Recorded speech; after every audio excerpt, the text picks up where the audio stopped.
कि एक creative individual यही बोलेगा कि perfect, this is what you want. एक क्रिएटिव आदमी को जो चीज़ सेटिस्फाई करती है वो यही होती है कि स्टोरी बहुत अच्छी होनी चाहिए। मुझे मैम के साथ सीखने को यही मिलता है कि सबसे बड़ी बात है कि जो आज की लड़कियां हैं ना, बहुत केपेबल हैं अपने आप को समाज में प्रेजेंट करने के लिए। हमें पहले ये नहीं सोचना चाहिए कि अरे हमसे नहीं हो पाएगा, क्योंकि आज के टाइम पे अपॉर्चुनिटीज़ है सबके लिए। हम उन अपॉर्चुनिटी को कैसे देख रहे हैं वो हमारे ऊपर डिपेंड करता है। मेरे पास 3 सीन्स आए थे ऑडिशन के लिए और मुझे तब ये भी नहीं पता था कि आमिर सर की फिल्म है या किस नाम से डायरेक्ट कर रही है। मैंने बस वो 3 पन्ने पढ़े थे और उन 3 सीन्स ने ही मुझे इतना मूव कर दिया था कि मुझे बस इस प्रोजेक्ट का हिस्सा बनना था। हमने आपकी फिल्म देखी लापता लेडीज़, आपका रोल तो बहुत अच्छा है। थोड़ा अपनी जर्नी के बारे में बताएं, कहाँ से आती हैं आप? तो मैं शिमला से आती हूँ, हिमाचल प्रदेश शिमला। वहाँ पे मेरा जन्म हुआ था, मैंने वहीं पे अपनी स्कूलिंग की है। फिर मेरे घर वालों को बोला था कि मुझे एक्टिंग करनी है। तो शिमला में मेरे घर वाले इतना अवेयर नहीं है कि एक्टिंग इंडस्ट्री होती कैसी है। तो वो ऐसे थे कि नहीं नहीं ये क्या है, एक्टिंग तो हमारे ख़ानदान में कभी किसी ने की नहीं, तुम कहाँ से ये शौक़ पाल के बैठी हो। मैंने बोला मुझे तो करनी है, आप लोग मुझे भेज रहे हो कि मैं जाऊँ। तो मेरे घर वाले थोड़े स्केप्टिकल थे कि करना अलाउ करना चाहिए कि नहीं करना चाहिए। बच्ची को शौक़ तो है पर पता भी नहीं है, कोई मेरे फैमिली से कभी कोई मुंबई भी नहीं आया था। तो मैंने कॉलेज में एडमिशन ली। मैंने बोला मेरा कॉलेज मुंबई में है, अब तो मैं जा रही हूँ, अब तो आप लोग मुझे रोक भी नहीं सकते हो। तो मैंने मुंबई से कॉलेज किया। कॉलेज तो मैं बिल्कुल भी नहीं गई क्योंकि मैं ऑडिशंस ही देती रहती थी उस वक्त। तो मैं ऑडिशंस दे रही हूँ और ऐसे करके मुझे काम मिलता गया। फिर मुझे इस फिल्म का ऑफर आया था, तो मैंने इसका ऑडिशन दिया था। मैंने कहा आमिर खान प्रोडक्शन से एक फिल्म आ रही है, इसका ऑडिशन तो देना ही देना है, क्योंकि AKP ही एक ऐसी प्रोडक्शन हाउस है जो नए बच्चों को लॉन्च कर रहा है, जो नए यूथ को अपॉर्चुनिटी दे रहा है, हम जैसे लोगों को एक प्लेटफॉर्म मिल रहा है। तो मैंने जब स्क्रिप्ट आई, मुझे 4 पन्ने की स्क्रिप्ट आई थी, तो मैंने सबसे पहले देखा कि जो आसान वाला है वो बाद में रिहर्स करूँगी, जो मुश्किल वाला है वो पहले करती हूँ। और जैसे ही मैंने मुश्किल वाला सीन पढ़ा, मैं उस सीन से इतना कनेक्ट कर गई क्योंकि वो मेरी लाइफ की स्टोरी भी कुछ उसी तरीके से बताता है। और मैंने बोला मुझे ही करना है, चाहे कुछ भी हो जाए, आई वॉन्ट दिस रोल।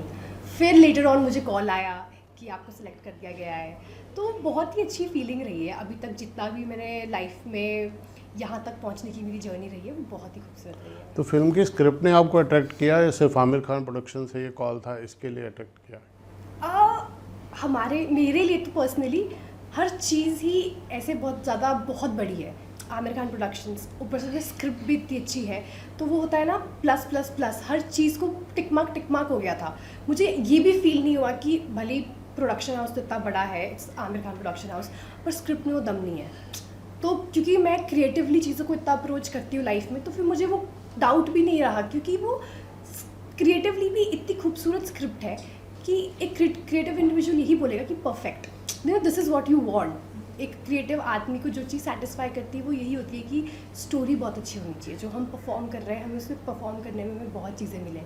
तो मेरे लिए कभी कोई ऐसा डाउट नहीं था। ये जो आपका कैरेक्टर भी है वो बहुत कुछ सिखाता है, बहुत कुछ अवेयर है, वो भोली भाली लड़की नहीं है, वो इस सिस्टम को बदलना चाहती है, कुछ करना चाहती है। किरण जी से काम करके, किरण जी के साथ क्या सीखने को मिला? मुझे मैम के साथ सीखने को यही मिलता है कि सबसे बड़ी बात है कि जो आज की लड़कियां हैं ना, बहुत केपेबल है अपने आप को समाज में प्रेजेंट करने के लिए। हमें पहले ये नहीं सोचना चाहिए कि अरे हमसे नहीं हो पाएगा, क्योंकि आज के टाइम पे अपॉर्चुनिटीज़ है सबके लिए। हम उन अपॉर्चुनिटी को कैसे देख रहे हैं वो हमारे ऊपर डिपेंड करता है, क्योंकि अपॉर्चुनिटी आज के टाइम पे मिल जाती है सबको, तो हमें उस अपॉर्चुनिटी का अच्छे से यूज़ करना चाहिए। और किरण मैम से मैं यही सीखती हूँ, मैम को पता है कि उन्हें क्या करना है। उन्हें पता है कि अगर जैसे हम कोई टेक भी ले रहे हैं फिल्म में, मैम को एग्जैक्टली पता है कि अगर मैं इस चीज़ को ऐसे चेंज कर दूँगी तो वो क्या निकल कर आएगा। तो मैम की ये बहुत अच्छी बात है। और मैम बहुत आर्टिस्टिक है। मैम का सिर्फ काम पे ही नहीं, अगर हम ऐसे बाहर, जैसे आजकल हम सिटी ट्रैवल्स पे जा रहे हैं, तो मैम का एक आर्टिस्टिक स्पिरिट है मैम की। मैम को घूमना बहुत पसंद है और मैम को नई नई चीज़ें ट्राई करना बहुत पसंद है।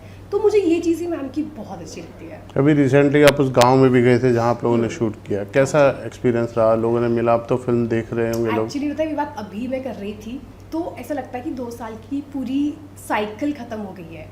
हम जब स्टार्टिंग में गए थे तो एकदम ऐसे डरे हुए होते थे, वहाँ देखते थे कि कुछ बोल ना दे हमें, क्योंकि हम नए नए आए हुए हैं, हम भी एकदम बहुत कॉशियस है। लेकिन जब अभी हम गए थे वापस, सब हमें इतना प्यार से वेलकम कर रहे थे। जहाँ जहाँ हमने सीन शूट किया था, हमने वो सारी जगहें देखी।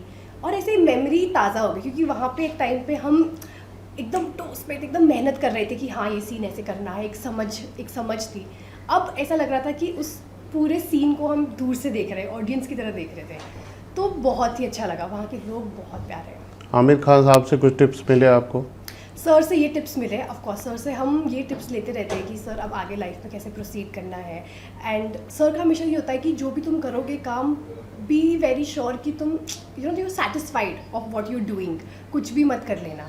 एंड आमिर खान सर से जब हम ऐसे बात भी करते हैं ना उनके साथ, तो उनसे भी बहुत कुछ सीखने को मिलता है। उनकी हर एक लाइन में एक टीचिंग है। तो हम काम की तो चलो बात करते ही हैं, पर काम को छोड़ के जो हम ऐसी बातचीत कर रहे हैं उसमें भी बहुत कुछ सीखने को मिलता है। मैंने जब दंगल देखी थी, एक्चुअली मुझे उस वक्त मेरे अंदर वो एक्टिंग का पैशन जाग गया था, तो मैं थिएटर में अपने दोस्तों के साथ दंगल देखने गई थी। और मैंने दंगल में जो आमिर सर की ट्रांसफॉर्मेशन दिखी थी, वो बहुत कमेंडेबल ट्रांसफॉर्मेशन थी। और मैं वही सोच के इतनी हैरान हो गई थी, मैंने कहा इन्होंने ये किया कैसे? इन्होंने पहले इतना वेट गेन किया और फिर इतनी अच्छी बॉडी बना दी, ये क्या था? अब जब हम इस बारे में बात करते हैं तो सर बताते हैं कि it's all in your mind. तो हमारा माइंड इतना पावरफुल है ना कि हमारी फिजिकल बॉडी कुछ भी नहीं है उसके सामने। इट्स आवर माइंड जो हमारी पूरी बॉडी को कंट्रोल करता है। अगर तुम मेंटली स्ट्रॉन्ग हो, you can achieve anything what you want in life. तो आई थिंक मैं आमिर सर से ये बात बहुत सीखती हूँ अच्छे से। अब तो आपके बहुत इंटरव्यू भी छप गए हैं, मीडिया में भी रिपोर्ट्स आ गई, अब क्या रिएक्शन है घर वालों का? आप हाँ? घर वाले मेरे काफ़ी खुश हैं। इनफैक्ट पूरे शिमला में ये बात काफ़ी लोगों को पता चल गई है। तो सब लोग यही बोलते हैं कि हम काफ़ी प्राउड है आपसे। तो मुझे अच्छा लगता है ये सुन के, क्योंकि मैं एक्चुअली में एक वॉइस बनना चाहती हूँ हिमाचल प्रदेश के लिए। क्योंकि जहाँ से मैं आती हूँ वहाँ पे अभी भी ऐसी बहुत लड़कियाँ हैं जो शायद ऐसा कुछ करने से पहले 100 बार सोचती है, या फिर फैमिली सपोर्ट नहीं करती है। पर ऐसा होता है ना, जब तुम्हारे सराउंड से कोई एक बार निकलता है तो तुम भी सोचते हो कि हम भी कर सकते हैं। तो अगर मैं ये छोटी सी वॉइस भी आगे पास ऑन कर सकती हूँ, तो आई थिंक मेरे लिए काफ़ी बड़ी बात होती है। और आपने फिल्म देखी, आप अपने रोल से कितनी सेटिस्फाई है आपको? मैंने ये फिल्म देखी, तो जब मैंने पहली बार ये फिल्म देखी उस वक्त तो हम सारे आर्टिस्ट इतने क्रिटिकल होकर फिल्म देख रहे हैं कि ये क्या है, अरे यार ये क्यों है। पर जब हम भोपाल गए थे, भोपाल में स्क्रीनिंग ली, वो मैंने सेकेंड टाइम फिल्म देखी, तो मैंने ऑडियंस की तरह वो फिल्म देखी। और by the end of the film मैं खुद इतना रो रही हूँ, स्पर्श रो रहा है, मितांशी रो रही है, और हम तीनों एक दूसरे को हग करके सिर्फ रो रहे हैं, क्योंकि अब जो प्रोडक्ट हमारे सामने आ गया है वो आ गया है, हम उसका क्या ही चेंज कर सकते हैं। It's better to have a positive mindset और लाइफ में आगे बढ़ना चाहिए। पर हम उस दिन एक्चुअली बहुत टच थे। फिर शाम को आमिर सर ने पूछा तुम्हें फिल्म कैसी लगी है, मैंने कहा सर बहुत अच्छी है। चलिए, बहुत बहुत शुभकामनाएं। हमसे बात करने के लिए शुक्रिया। Thank you.